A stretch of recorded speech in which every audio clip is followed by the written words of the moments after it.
Reacher, clues you totally missed that led to big twists. Prime Video's Reacher is a sharp, muscle-bound adaptation of Lee Child's best-selling Jack Reacher novels. And while fans tune in for the bone-crunching action and Alan Ritchson's hulking presence, what truly makes the show special are the clever, breadcrumb-like clues scattered throughout each season. These subtle details often go unnoticed during a first watch, but become glaringly obvious on a re-watch, revealing just how carefully the show's biggest twists were seeded in advance.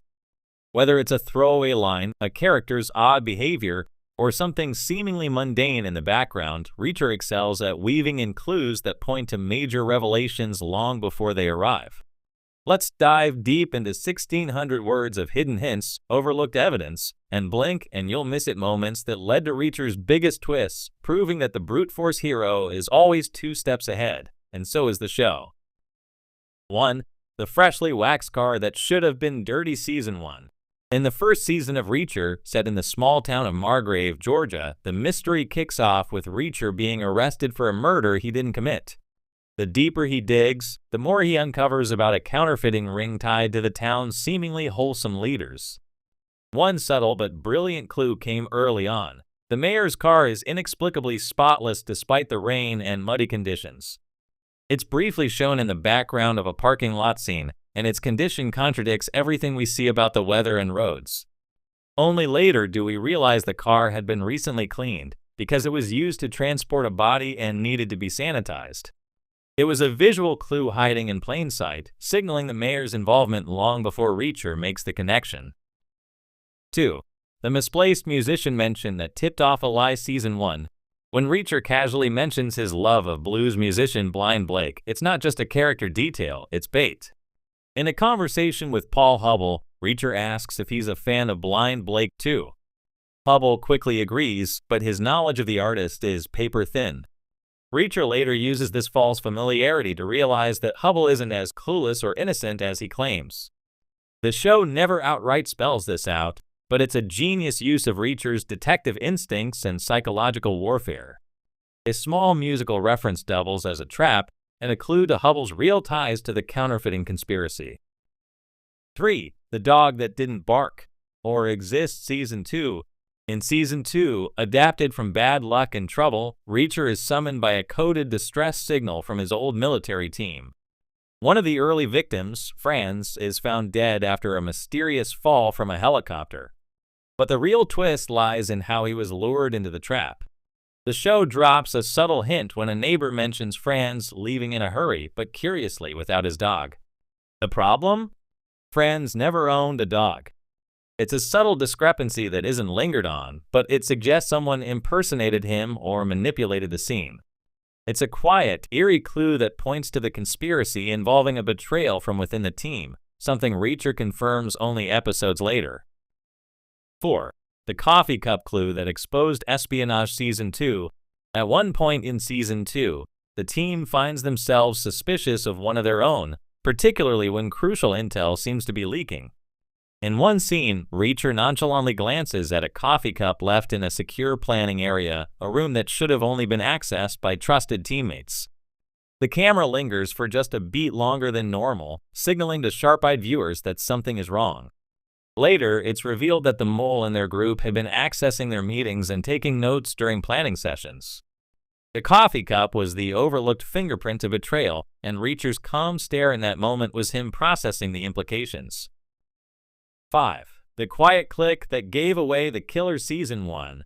One of Season 1's more chilling scenes comes when a key witness is murdered inside what's supposed to be a secure house.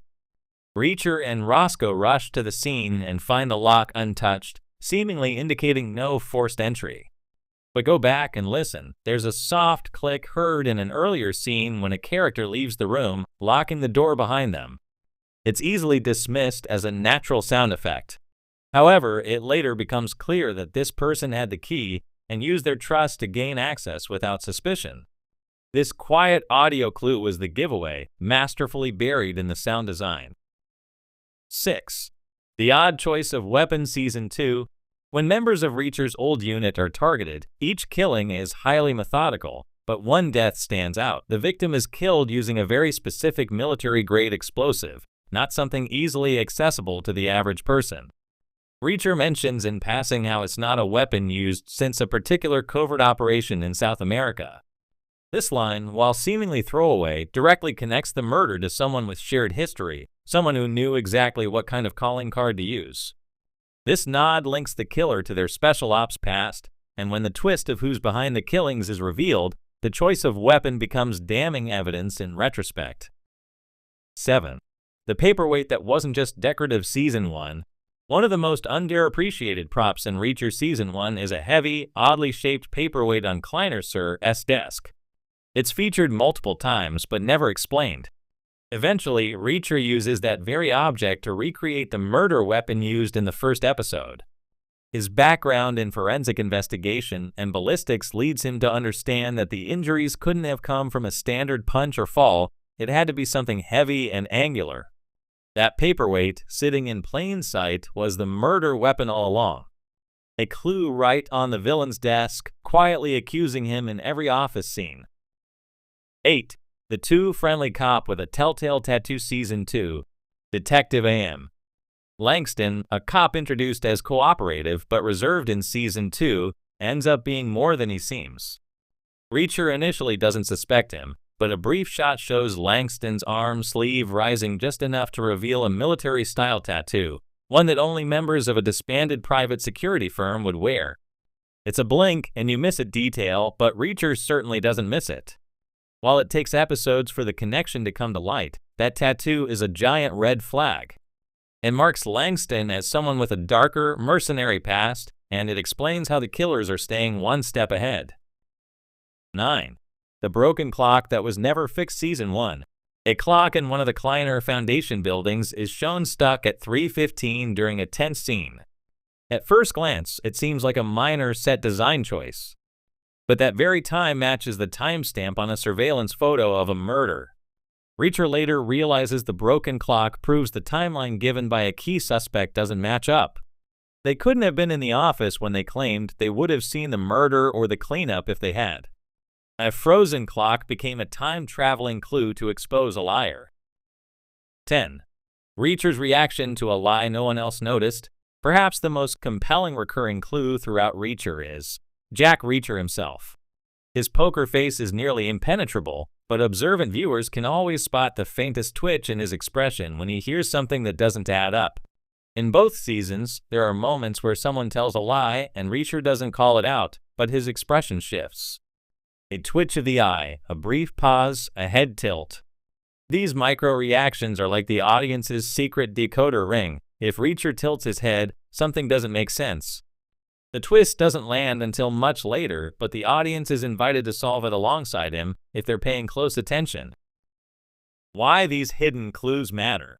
In a genre often built on surprise reveals, Reacher succeeds because its twists don't come out of nowhere. Every major turn is supported by logic, observation, and small but